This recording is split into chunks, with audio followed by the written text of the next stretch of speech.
What would you change, if anything, about Reed College? I don't know if it would be, well, besides moving it to the Bay Area. Let's just get that Oh, out. I know. I mean, like, that's just thing number one. Barring that,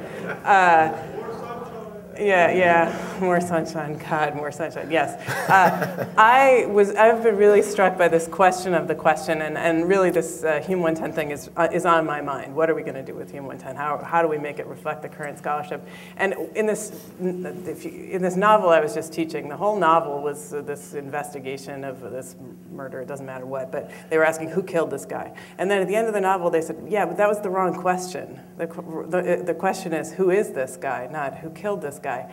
And then I start to think, oh my gosh, are we asking the wrong questions in Hume or at Reed? And how do we make sure we're answering the right questions? And I think we have a pretty excellent system of self-review and self-evaluation, but I don't know if this has changed, but I want to make sure that our core syllabus, the one class that students are required to take at Reed College, Hume 110, reflects the current scholarship at the same time as it reflects a tradition and the excellence of antiquity. So this is not what I would change, but I think I want to make sure that there's a constant level of vigilance, that we're asking the right questions. I'd like to see it be a more diverse institution.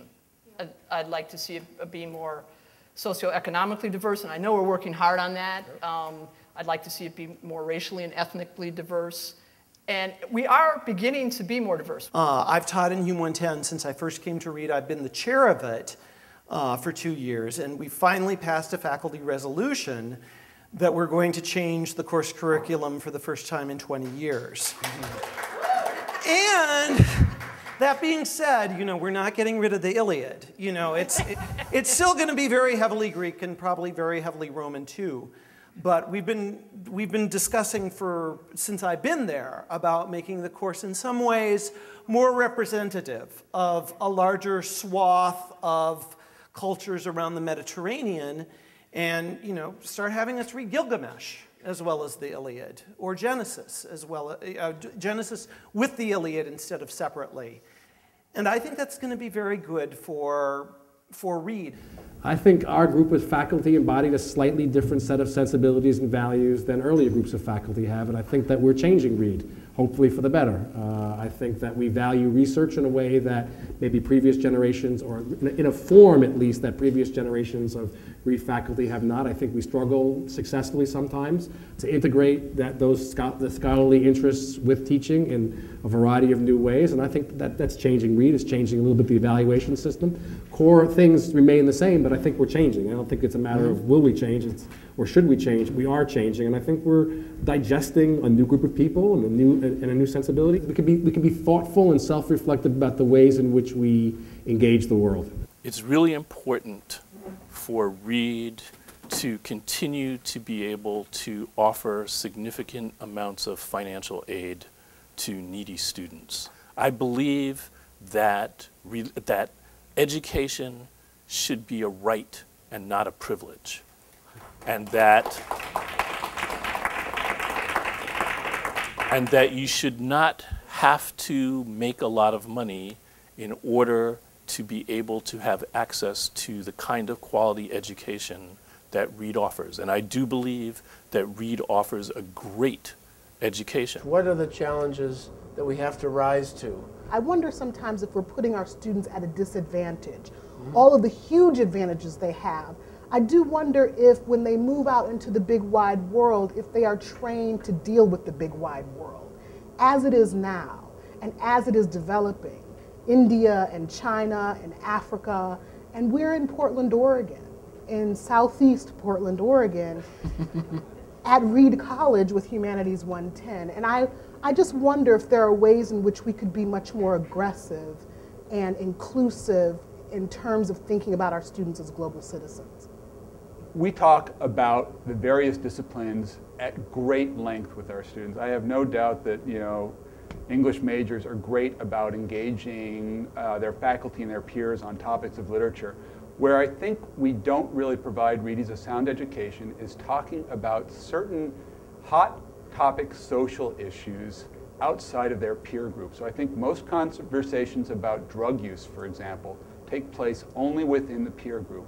And I don't think you're going to get a diversity of views between 18 and 22-year-olds that will fully brace them for the kinds of objections they might get from someone who's, say, 48 or something. And I think probably race would be another issue that they haven't really confronted with people outside of the peer group. And so I think Reed could do a better job of maybe trying to really provide opportunities for discussing issues that are outside the curriculum but important to society with faculty, staff, and maybe engaging them in the world more broadly. And I guess that does get to your idea of being a better global citizen, too. You know, what's the future look like? This is reminding me, Colin, your question, too, of a conversation I had with some Reed alums maybe 4 or 5 years back about kind of the special qualities of Reed and things like that. And one of the phrases that came up in this conversation was the notion of kind of your inner Reedie, or something like that, which I thought was interesting and made me think about kind of that combination of curiosity, wanting to know things, you know, willing to work really hard to get to know them. And it really made me start to think about, you know, that really it's sort of the responsibility, I think, of everyone at Reed, faculty, students, alums, administration, to spread the word about Reed, because I think once people find out about it, a lot of times they're just amazed about what happens at Reed. Colleagues that I have, you know, that will look at our syllabi or things like that, or, you know, speakers who come to visit and get asked questions that they can't believe they're getting asked by undergraduates. You know, the country needs this more than ever. What are the challenges? What are the opportunities for Reed as it contemplates its next century? The main conclusion of our table was you have to bring back calligraphy.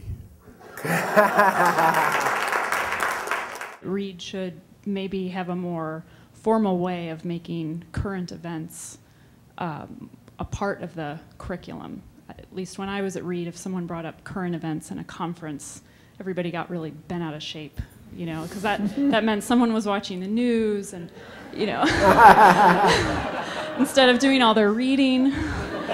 There's such a strong emphasis on the academic side of Reed, and I think a lot of it comes at the expense of the social development of kids. There was a common theme at our table that we need a stronger support for development of community, of individuals who believe they belong to a community. I think that at least when we were there, there was there's an underlying current of it's sort of not okay to be a part of the world, and we're sort of rejecting that because we don't want to be a part of the real world, and we're sort of ideological or intellectually opposed to sort of, you know, having a boss or playing politics or anything. And somehow I think that needs to get addressed, because that is the real world, and I think it would be better off the world would be better off with more Reedies participating in it, I think, is what I want to say. I very much was taken back to Reed in this discussion. I was like, oh, people are disagreeing with each other. Like, goodness gracious, I haven't felt this in a very long time. And they're very excited about their disagreements in a positive way. The unique thing at Reed at the moment is to the extent to which the students talk with each other outside of class about intellectual issues and share those issues. That's the ferment. If that ever, you can have a good conference system, you can have a good lecture system, and if you don't have that, you don't have Reed. I think it is worthy of very deep discussion and critique in regards to really embracing a more international view and perspective around the classics and how the school defines itself and defines its place in the world for students. But very little else could be changed. I think it's a really great place for the right people. I'm Kelsey Ziff's mom, and I am extremely glad that she has chosen Reed, and I think that it's the absolute perfect fit for her. And I hope that not much changes in the future about Reed's philosophy, because I think it works really well.